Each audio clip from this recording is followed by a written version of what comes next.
Oi pessoal, tudo bem? A gente vai falar nesse vídeo sobre o subtipo que envolve o raio 3 no mandala do Enneagrama com o instinto sexual, também chamado de transmissor por alguns. Não vou dizer que vai ser uma tarefa fácil, até porque a gente já está falando sobre o raio e o instinto que envolvem a minha vida, mas por outro lado eu posso dizer que de certa forma vai ser mais fácil trazer riquezas e detalhes para essa conversa.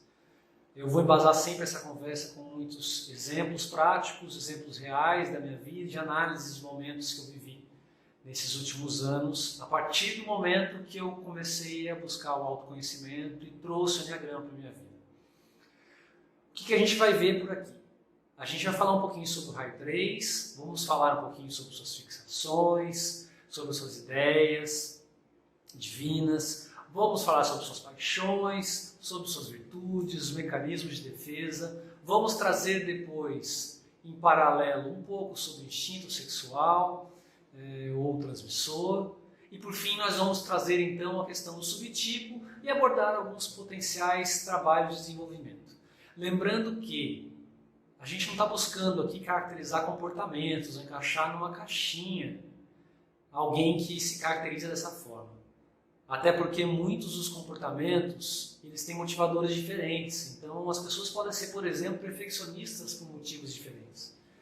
As pessoas podem buscar questões ou ter atitudes de agressão por questões diferentes. A gente vai ver que muitas vezes uma pessoa que é uma autopreservação ele ataca.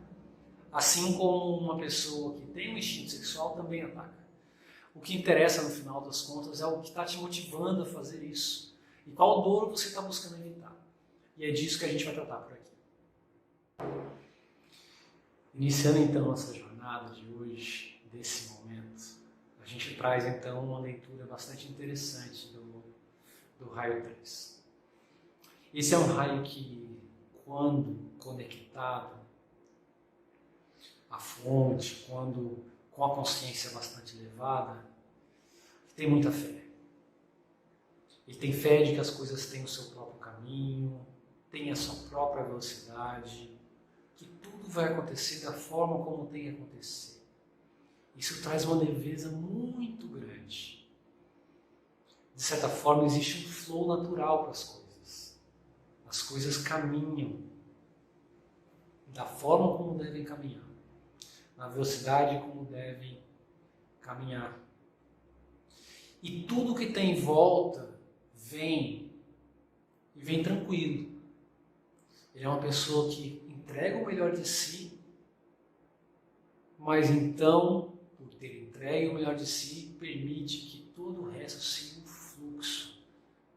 Ele deixa. Ele não necessariamente abandona, mas ele entende que ele não precisa estar ali o tempo todo empurrando. E, mais do que isso, ele é uma pessoa que tem a verdade no coração, uma pessoa que acessa os próprios sentimentos, uma pessoa que sabe quem é, uma pessoa que tem uma conexão com o seu propósito de vida, uma pessoa que de certa forma faz o melhor de si, entrega e não fica buscando o reconhecimento, porque ele entende que errar faz parte, falhar faz parte. E se acontecer, ele não vai deixar de ser mais amado, ele não vai ser rejeitado por causa disso. Então ele é uma pessoa leve, uma pessoa que acredita que tudo tem um caminho. E que esse caminho é um caminho que é o caminho que deve ser. Sem empurrão, sem forçação de barra, é um caminho da verdade. E tudo aquilo que chega de sentimento, essa leitura emocional que ele tem, essa capacidade de se conectar e entender o que os outros estão sentindo, esse radar que ele tem, ele também consegue usar esse radar para enxergar como ele mesmo está.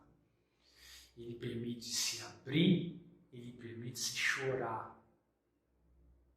ele permite se entender o mundo de uma forma muito mais empática e conectada.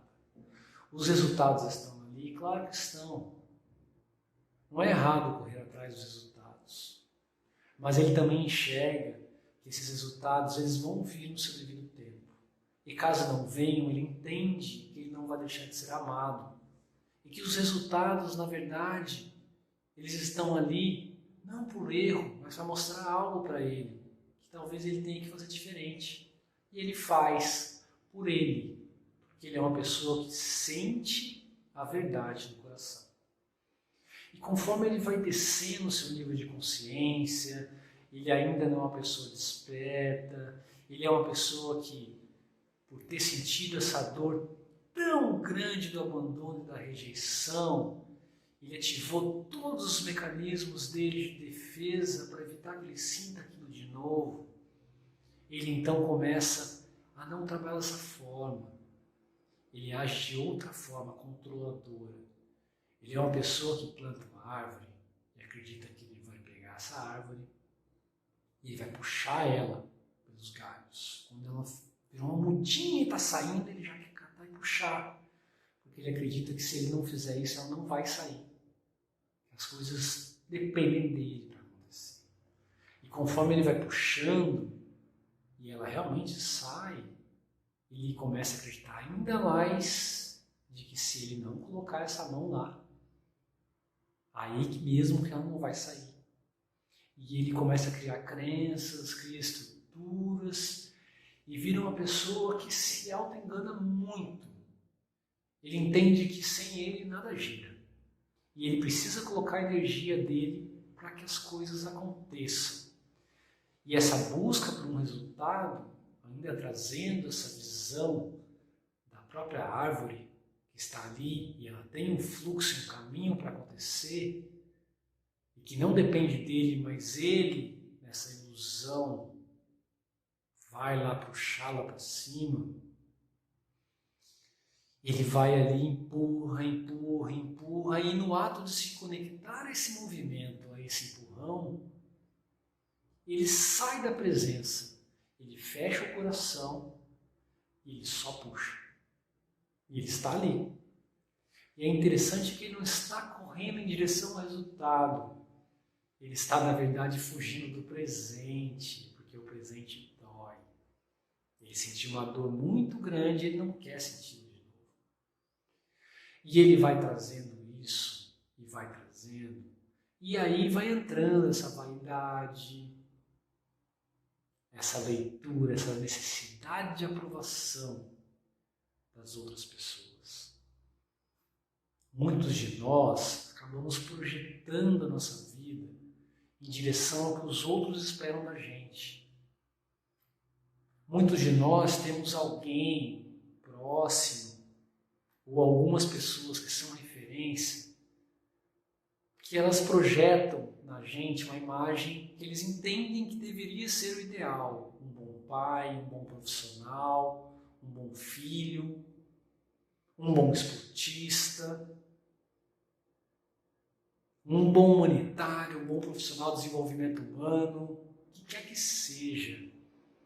E quando não conectado à sua verdade, a gente vai projetar e vai se desenvolver em função da verdade do outro. A gente faz uma leitura do que o outro espera e a gente se transforma naquilo em troca de migalhas de reconhecimento, em trocas de não ser rejeitado, em trocas de se sentir amado. E enquanto a gente não conseguir chegar lá, a gente não se sente amado. E olha, a gente não chega lá. A gente não só não chega lá, como uma capacidade incrível, a gente se identifica com aquilo que é necessário fazer. A gente se transforma. Isso tem um certo ar de camaleão, onde você tem capacidades de se adaptar a sotaques, a línguas, a comportamentos, a movimentos. Você consegue, fazendo alguns parênteses, olhando hoje para o mundo corporativo, que é um mundo que eu vivi muito, você consegue estar junto ao pessoal do chão de fábrica e conversar entre eles, como eles, ao ponto de você ser muito bem aceito naquele local, assim como no mesmo dia, em questões de horas, estar numa reunião de conselho, em uma outra língua, com o CEO da companhia e alterar a voz, alterar a postura, alterar comportamento e também ser aceito. E essa aceitação faz você se sentir aceito, faz você se sentir amado. E qualquer mínima rejeição, qualquer mínima crítica pode quebrar tudo isso e você ter uma sensação de não amado, rejeitado. E faz com que você enfrente essas questões de forma muito aberta. Temos alguns riscos muito clássicos aí, bastante interessantes. Em nome de um resultado, daquilo que a gente entende que é interessante fazer para ter esse reconhecimento, a gente não mede esforços e muitas vezes faz o que precisa ser feito. Uma leitura ética arriscada. Muitas situações são feitas sem a correta leitura das coisas e fazem com que a gente atravesse uma fronteira perigosa, uma fronteira que nos mostra que, olha, eu precisei fazer e tem um risco muito grande, diferente de outros raios que afetam outras pessoas, até nós mesmos também, mas não na mesma intensidade. Aqui o limite do que é possível ou não fazer, ele é muito tênue. E tem uma questão bastante interessante. A gente ali num nível mais superior entende que existe aí uma leitura de que a gente não pode tudo. Mas quando a gente está com a consciência mais baixa ou precisando fazer algo, existe uma arrogância, uma vaidade tão absoluta que faz com que a gente acredite que a gente está pronto, sem nem ter começado. E o céu não é o limite. A gente sempre trabalha com objetivos e metas. Em uma das minhas imersões, no comecinho dos meus trabalhos de autoconhecimento, quando eu comecei a buscar isso, uma das perguntas que foram feitas para mim, no curso de PNL, no Despertar, já iniciado no Enneagrama, já entendendo um pouquinho dos meus caminhares, mas não de forma tão profunda, me veio a seguinte pergunta. Eu fui para um curso de autoconhecimento cheio de objetivos e metas. Eu sabia claramente o que eu queria, o que eu estava buscando e quais eram as medidas de sucesso para aquele curso. Eu sou uma pessoa que tirava férias com meta. E aí era uma forma que eu conseguia tirar férias. Sem isso, eu não conseguia me desconectar do meu dia a dia de trabalho. E me veio uma pergunta bastante interessante. O que é você sem metas? Como seria a sua vida sem resultados a serem alcançados? Eu fiquei um tempinho considerável para conseguir responder. Demorou. Eu consegui responder depois de 3 a 4 dias. Eu comecei a revisar minha vida e percebi que eu não tinha. Minha vida sempre foi meta. A meta para passar de ano, a meta para ser o melhor jogador, a meta para chegar, meta. Inclusive sonhos, desejos, até construir família. Tudo isso estava desenhado dentro de um quadro de metas e resultados a serem alcançados. E a partir dali, tudo que você faz é em função daquilo, não precisa estar escrito no papel, ele fica gravado dentro de você. E você usa toda essa estrutura para poder chegar lá.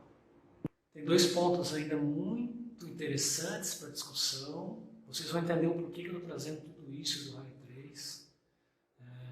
Mas eu já estou trazendo aspectos, principalmente que têm relação direta com o fator instintivo que a gente está discutindo. Eu sempre fui uma pessoa que tive muita dificuldade de aceitar pessoas com um ritmo mais lento, pessoas que eram ineficientes, pessoas que tinham um ritmo diferente do meu. E aí a gente traz essa ineficiência, essa leitura, a gente sabe que as pessoas são diferentes. Mas tudo aquilo que possa atrasar a chegada no resultado era algo que me corroía por dentro.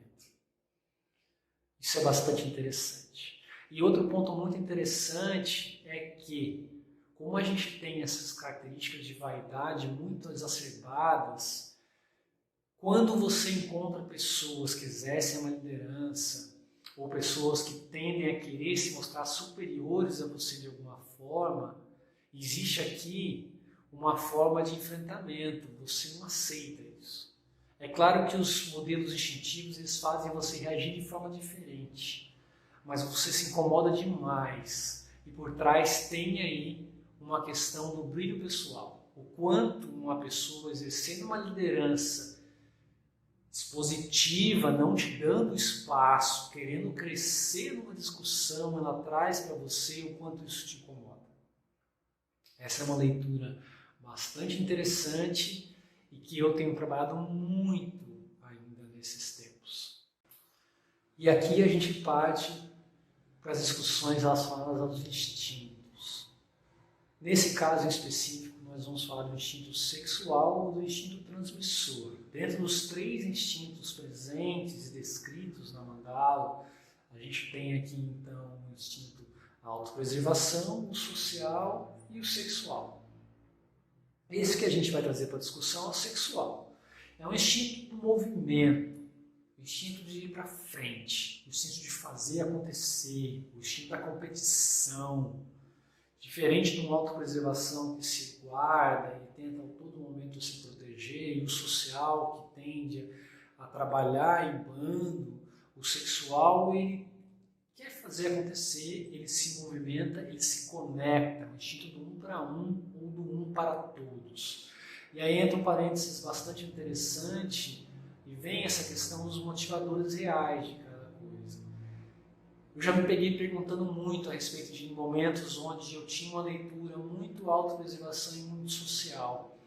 Nos trabalhos que eu fiz com o Nicolai e a equipe dele, no Cura dos Instintos, lá na minha coaching, foi muito claro para mim, ali foi muito legal de conseguir perceber que mesmo na atuação dos meus instintos social e autopreservação, existia ali uma atuação do sexual. O que isso quer dizer? Mesmo para me defender, eu ataco. Então eu ataco quando eu sinto que eu preciso fazer algo. Eu ataco quando eu sinto que a defesa vai me trazer mais resultado. Eu atuo como um social quando eu sinto que isso vai me fazer chegar a um resultado. O meu sexual usa dos outros instintos. Talvez seja um pouco avançado, mas vamos voltar um pouco para a origem da discussão. No sexual, que tem essa movimentação, essa direção, essa busca por qualidade, por quantidade, mas principalmente por conexão, e por correr, por fazer acontecer, e pelo movimento. O seu instinto ele é o grande drive da sua vida. E ele vai usar das características e atributos do seu raio para fazer o que ele quer.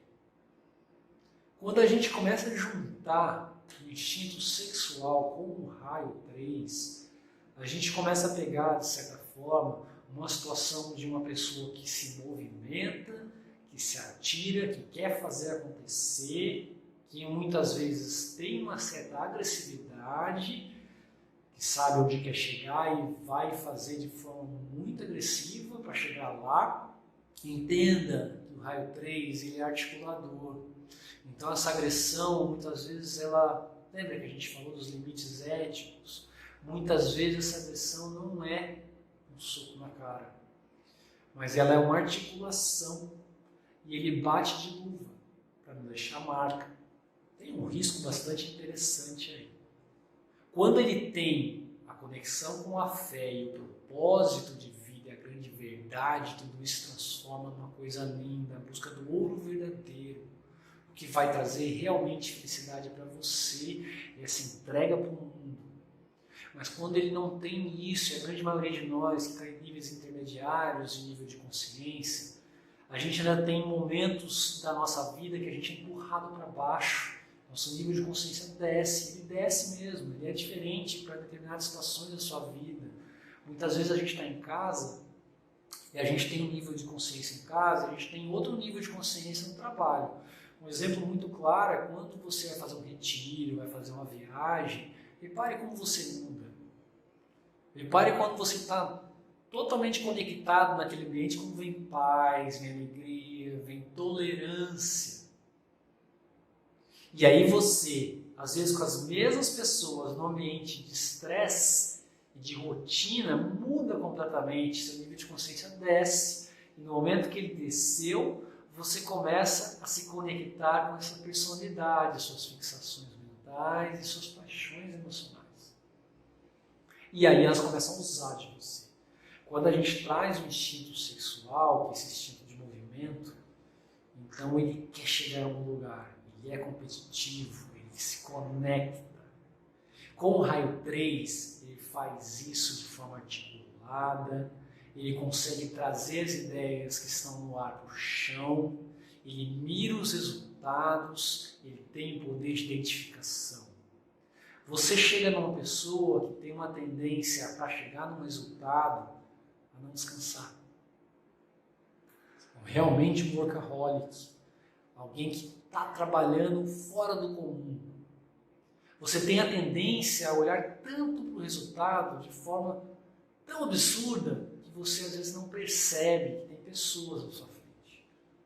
Isso foi um grande aprendizado que eu tive. Eu demorei muito para enxergar pessoas no caminho. Eu enxergava o resultado e as pessoas nunca estavam lá.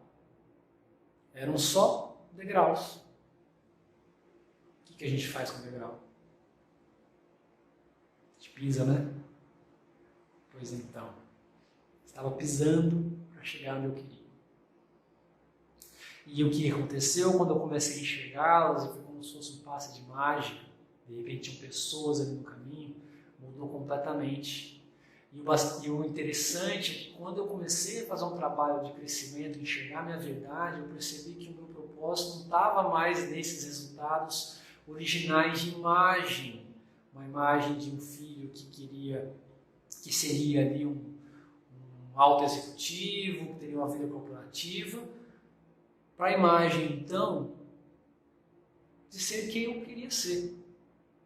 E essa quebra foi muito interessante, porque ela vem com rejeições de todos os lados, inclusive de mim mesmo. E agora? E nesse momento, o propósito deixou de ser aquela imagem e passou a ser as próprias pessoas que antes eu pisava, e agora o propósito principal é se conectar a elas, e através dessa conexão enxergar, ser eu mesmo. A palavra que vem é seja.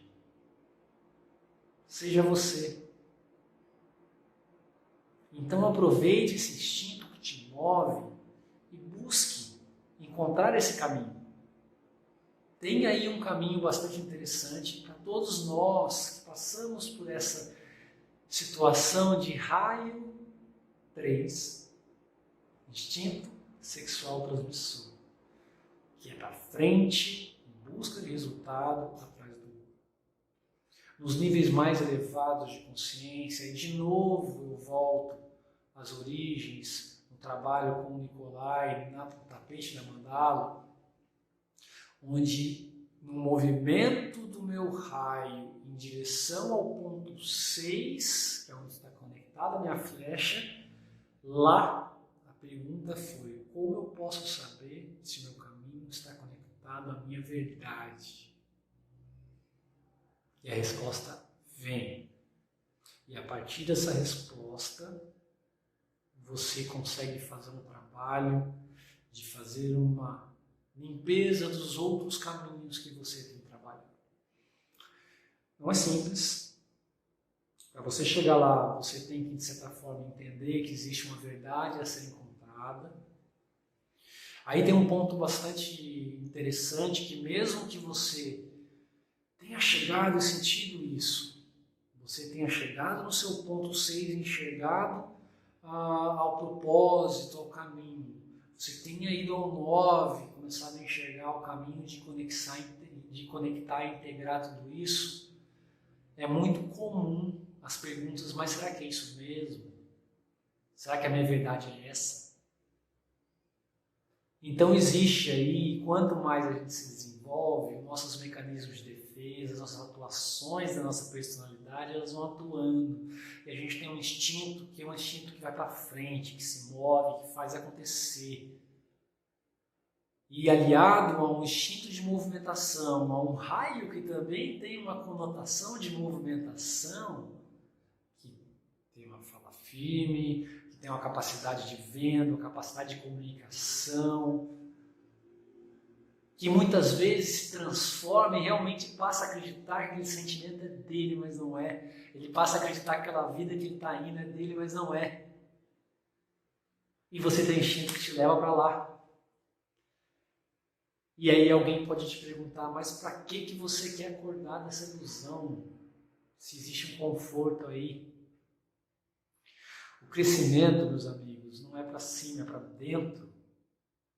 E quando a gente vem para dentro, a gente sente. E enquanto a gente está atuando no automático, sem a gente realmente fuxicar e mexer o que tem ali, em alguns momentos da sua vida, eles podem vir a aparecer. E aí você pode ter um despertar forçado, como pode ter algumas consequências muito mais graves. Ou você pode simplesmente destruir tudo aquilo que você gosta, em nome de um bem maior, que eu chamo de ouro de tolo, que é isso que nós três buscamos, a grandeza, o crescimento. Entenda aqui, essa grandeza, esse crescimento, ele não necessariamente é ser um executivo, um melhor atleta. E é em função da imagem que alguém que você ama projetou em você. E aí você vai fazer de tudo para ser aquele alguém, para se sentir amado. E quando você está no nível acima, desenvolvido, com autoconhecimento rodando na sua vida, e acessou esse despertar e essa consciência elevada, a sua fé volta de que as coisas são como são, e a verdade aparece de que você é quem você é. Mas entenda, dúvidas continuarão existindo. Não existe um fim para esse caminho. Quanto mais você tira a casca da cebola, parece que maior a cebola fica. Mas você começa a navegar em mundos e ambientes, e sentimentos, você começa a navegar em lugares de você, que mesmo no desconforto, você já começa a estar habituado. E te permite um entendimento muito mais rápido do que está acontecendo. E você consegue resolver situações emocionais de forma muito mais leve. E quando falamos do 3 sexual, assim como lá atrás nós comentamos sobre as palavras que definem, aqui a gente tem palavrinhas também que podem ajudar a gente a definir alguns padrões no nível médio de desenvolvimento. Não necessariamente isso define padrões de comportamento, porque vai variar das crenças de cada um.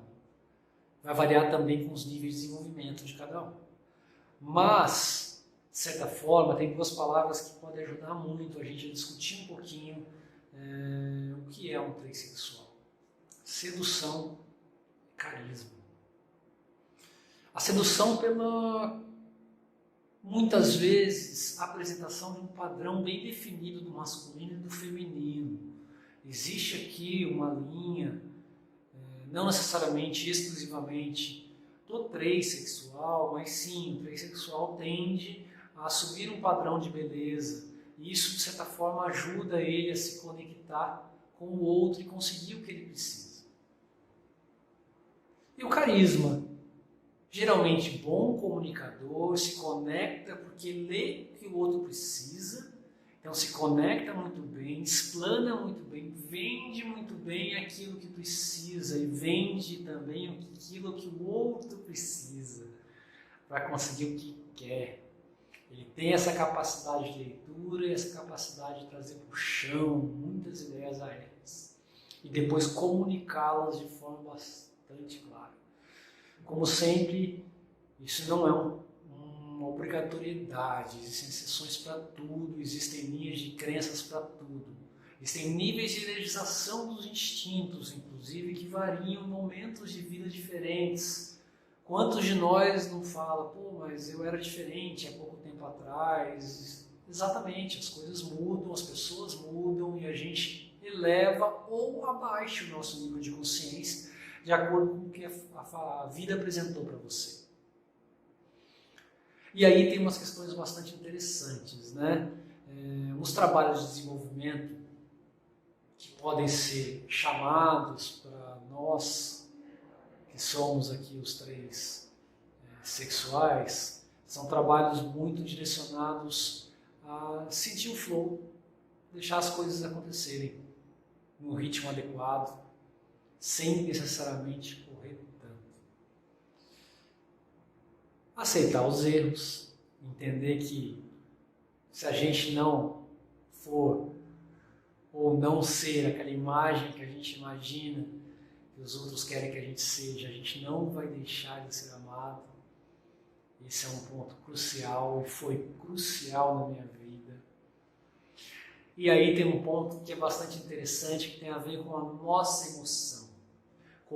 Comunicar-se em relação a quem é você de verdade e não ficar preso a uma imagem que você quer passar, imaginando que é aquilo que o outro quer receber. Conecte-se a você.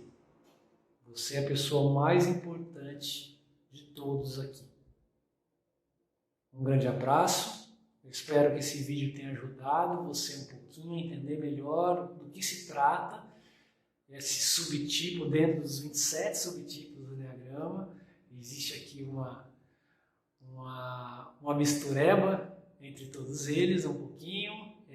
Eu trouxe muito da minha realidade para tentar exemplificar um pouco para vocês do que se trata esse subtipo. Grande abraço.